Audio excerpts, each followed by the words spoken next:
கிறிஸ்துவுக்குள் பிரியமானவர்களே, இயேசு கிறிஸ்துவின் நாமத்தினாலே உங்கள் அனைவருக்கும் அன்பின் வாழ்த்துக்கள். தேவனாகிய கர்த்தர் தாமே உங்களை ஆசீர்வதிப்பாராக. இந்த நாள் முழுவதும் ஜீவனுள்ள தேவன் உங்களோடு இருப்பார். இன்றைய ஆசீர்வாதமான தேவ வார்த்தை: முந்தினவைகளை நினைக்க வேண்டாம், பூர்வமானவைகளை சிந்திக்க வேண்டாம். இதோ நான் புதிய காரியத்தை செய்கிறேன். ஏசாயா 43 அதிகாரம் 18 வசனம் 19. இந்த வசனத்தின்படி தேவனாய் கர்த்தர் உங்களை ஆசீர்வதிப்பாராக.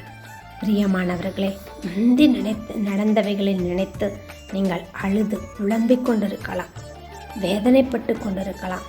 என்னுடைய வார்த்தை சொல்லுகிறது, முந்தி உங்களுடைய வாழ்க்கையில் இந்நாள் வரையிலும் நேற்றைய வரையிலும் என்னென்ன காரியங்கள் உங்களை வேதனைப்படுத்துகிற காரியங்கள், கஷ்டப்படுத்துகிற காரியங்கள் நடந்திருந்தாலும் மறந்து விடுங்க, விட்டு விடுங்க. தேவனாய் கர்த்தர் சொல்லுகிறார், நான் புதிய காரியத்தை செய்ய போகிறேன்.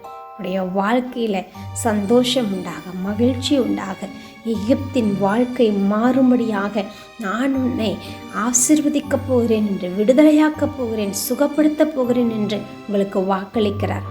நிச்சயமாகவே உடைய வாழ்க்கையில் இந்த நாளிலே புது காரியத்தை செய்வார். உங்கள் வாழ்விலே மாற்றம் உண்டாகும்.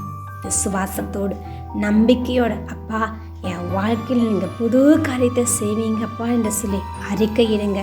ஜீவனுள்ள தேவன், வல்லமுள்ள தேவன் என் வாழ்க்கையிலே அற்புதங்களையும் அதிசயங்களையும் நடப்பிப்பார்.